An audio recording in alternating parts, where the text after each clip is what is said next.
বিলাসীপাৰাত গুণোৎসৱৰ মাজতে সংঘটিত হৈছে আন এটা লজ্জাজনক ঘটনা। ৰাৱণতাৰীত সংঘটিত হৈছে শিক্ষক সমাজক লজ্জানত কৰা ঘটনা। দুগৰাকী শিক্ষকৰ যৌন নিৰ্যাতনৰ বলি হৈছে বিদ্যালয়খনৰ দুগৰাকীকৈ ছাত্ৰী। নিজ বিদ্যালয়ৰ দুগৰাকী নাবালিকা ছাত্ৰীৰ লগতে যৌন নিৰ্যাতন চলোৱাৰ অভিযোগ সহকাৰী শিক্ষক মুফাজিল হক আৰু প্ৰধান শিক্ষক দীপক কুমাৰ দাসৰ বিৰুদ্ধে। বিলাসীপাৰা শিক্ষাখণ্ডৰ অন্তৰ্গত লোকপ্ৰিয় হাইস্কুলত সংঘটিত হৈছে এই ঘটনা। নাবালিকা ছাত্ৰী দুগৰাকী ভাষ্য অনুসৰি বহুদিনৰ পৰাই ছাত্ৰী দুগৰাকীক পৰীক্ষাত অধিক নম্বৰ দি পাছ কৰাই দিয়াৰ নামত আৰু বিভিন্ন প্ৰলোভনেৰে চলাই গৈছিল যৌন নিৰ্যাতন। আজি ছাত্ৰী দুগৰাকীৰ ওপৰত লম্পট শিক্ষক দুয়োৰ কুনজৰ পৰাৰ লগে লগে বিদ্যালয়খনত সৃষ্টি হয় হোৱাটোৱা। স্থানীয় কলিতা সংগঠন আৰু AJYCP সহ বিভিন্ন দল সংগঠনৰ লগতে স্থানীয় ৰাইজে বিদ্যালয়খন ঘেৰাও কৰি প্ৰতিবাদী কাৰ্যসূচী ৰূপায়ণ কৰে। অতি শীঘ্ৰে লম্পট শিক্ষক দুগৰাকীক গ্ৰেপ্তাৰৰ দাবী জনায় দল সংগঠনে। ভুক্তভোগীয়ে লম্পট শিক্ষক দুগৰাকীৰ বিৰুদ্ধে চাপতগাম আৰক্ষী থানাত এখন এজাহাৰ দাখিল কৰে। এজাহাৰৰ ভিত্তিত আৰক্ষীয়ে তদন্ত আৰম্ভ কৰিছে। মানে স্যার একদিন এই যে স্কুলত মানে সাইকেল দিছিল, সাইকেল দেওয়ার পিছত এই লাইব্রেরিত মই গেছিলাম মানে দেখাল সই দিবে যাওয়ার পিছত মোক সবাই আসিল, আসার পিছত মোক কানত কয় মোক কয় যে কি করবে না পাস করবি না? মই হ্যাঁ স্যার করিম। ওকে পাস করলে কি খাবার দিবি? মই কম কি খাবার চাইছ? তাহলে অকল তোর গাতে আছে, তোর মাহা যেতে না থাকে ওইটা মত দিস মোক খাওয়াটা। কোনে কৈছে? ওই যে মুফাজিল হক। এই স্কুলৰ কি শিক্ষক নেকি? ওই এরা বিঘ্নে তুমি কোন ক্লাছত পঢ়া? 9ত। তা আসার পিছত মোক কয় সাপটা ধরবে। মই কেন ধরিম? বাচ্চারা কয় সাপটা ধর। মই না ধরলাম। তারপরে ফের কল সাপটা না ধরিস কেন? মোক ওই দিন যে কলুম ওইটা দিবি না? মই কি তোর মা না থাকলে মোক দিবে লাগবো ওই বস্তুটা। মই কি বস্তু তোর গাতে আছে। লোকপ্রিয় হাই স্কুল রাবণতারি। কি হৈছিল? কোন ক্লাছত পঢ়া তুমি? ক্লাস 9। কি হৈছিল ঘটনাটো? ঘটনাটো হৈছিল ক্লাছৰ মানে স্কুলৰ এটা ছাৰে ছাত্ৰক কি কৰি পেলাই চবকে কয় যে মই তোক ভাল পাওঁ, আৰু কিবা কিবি কয় আৰু কয় মোক ভাল পালে মই তোক মেট্ৰিক পাছ কৰি দিম, এনেকৈ কয় আৰু বেয়াভাৱে টাচ কৰে। মুফাজুল কিবা আছিল, ছাৰজনৰ ফুল নামটো নাজানো। কিমান দিনৰ পৰা এই ঘটনা? ছাৰ মই এই বছৰৰ পৰা কি কৰি আছো জানো, মই এই বছৰটো স্কুলে নাছিলো আৰু বাৰে বাৰে মোক ফেল কৰি দিয়ে। মই পাছ কৰাৰ পৰাও ওইজনে মই স্কুলে অহা নাই। বাৰে বাৰে পাছ কৰাৰ পিছত ফেল কৰাই দিয়ে। হ্যাঁ তুমি স্কুল নোহোৱাৰ কাৰণটো কি? এই ছাৰজনে? হ্যাঁ, এই দুইটা ছাৰে, হেড ছাৰ আৰু ওই মুফাজুল ছাৰ।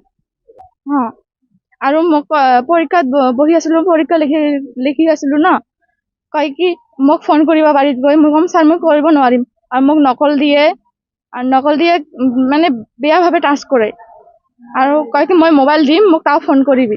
তোমাৰ প্ৰিন্সিপালকে অৱগত কৰিছিলা না? স্যাৰ মই ভয়তো কৰিব পাৰা নাই। স্যাৰ যদি কোনো ক'ব যাওঁ হেড ছাৰক, তাহলে হেড ছাৰ কয় কি নাম কাটি দিম, ফেল কৰি দিম। মোক নাই লাগে।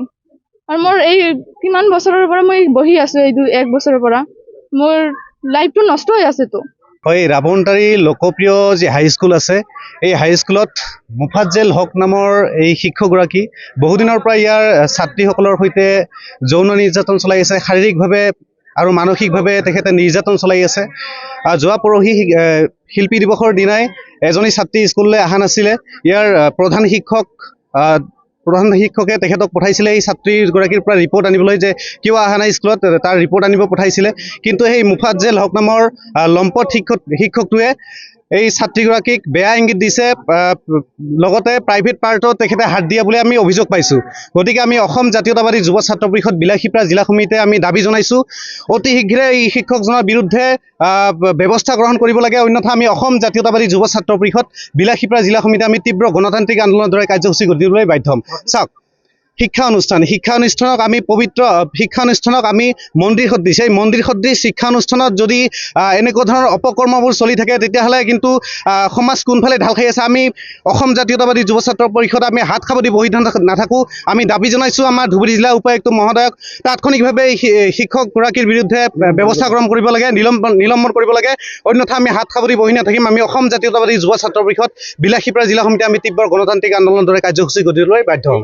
শিক্ষকগৰাকী শিক্ষকগৰাকীক বহুবাৰ ইয়াৰ বহুকেইজনী ছাত্ৰীয়ে অভিযোগ দিছিলে, কিন্তু প্ৰধান শিক্ষকগৰাকী কোনো ধৰণৰ ব্যৱস্থা গ্ৰহণ নকৰিলে। তেখেতে ছাত্ৰীসকলক ভয় ভাবুকি দিছিলে যে স্কুলৰ পৰা বাহিৰ কৰি দিম, পৰীক্ষাত ফেইল কৰি দিম, এনেকুৱা ধৰণৰ তেখেতে বিভিন্ন ধৰণৰ ভয় ভাবুকি দিছিলে। গতিকে এই প্ৰধান শিক্ষকগৰাকীৰ বিৰুদ্ধেও ইয়াৰ ব্যৱস্থা গ্ৰহণ কৰিব লাগে, তেখেতকো তাৎক্ষণিকভাৱে নিলম্বনৰ ব্যৱস্থা হাতত ল'ব লাগে। এইখন হৈছে আমাৰ লখিমপুৰ এছ ৰাৱণদাৰী। তো ইয়াত আমি যোৱাকালি এটা মানে খবৰ পালোঁ যে ইয়াত কিছুমান ছাত্ৰীক মানে ইয়াৰে টিচাৰে মানে যৌন নিৰ্যাতন চলাই আছে। তো এইখিনি কথা এতিয়া আমি ছাত্ৰীগৰাকীৰ ষ্টেটমেণ্ট মতে আমি হয় সঁচাকৈ আমি প্ৰমাণিত হ'ল কথাটো হয়। তো এইখিনি হোৱাৰ পিছত আমাৰ প্ৰধান শিক্ষক মহোদয়ক ছাত্ৰী কিছুমানে জনাইছিলে, কিন্তু শিক্ষকজনে কি হ'ল কোনো ধৰণৰ গাত লগা নাই কথাটো।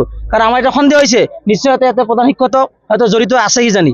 গতিকে আমাৰ সদৌ কলিতা ছাত্ৰ সন্থা, মই ধুবুৰী জিলাৰ মুখ্য উপদেষ্টা, গতিকে আমাৰ এটাই মানে দাবী যে অতি শীঘ্ৰেই এই টিচাৰবিলাকক, যি দুগৰাকী টিচাৰ এনেকুৱা অপপ্ৰচাৰ কৰিছে, মানে যি যৌন নিৰ্যাতন চলাইছে, গতিকে আমি এই দুটাক অতি সোনকালে আমাৰ সদৌ কলিতা ছাত্ৰ সন্থাৰ তৰফৰ পৰা এটাই দাবী আমি আহ্বান জনাইছোঁ যে অতি সোনকালে এই লম্পট শিক্ষক দুগৰাকীক মানে কৰায়ত্ব কৰি ইয়াত কঠোৰতম শাস্তি বিহাৰ কাৰণে ব্যৱস্থা কৰিব লাগে।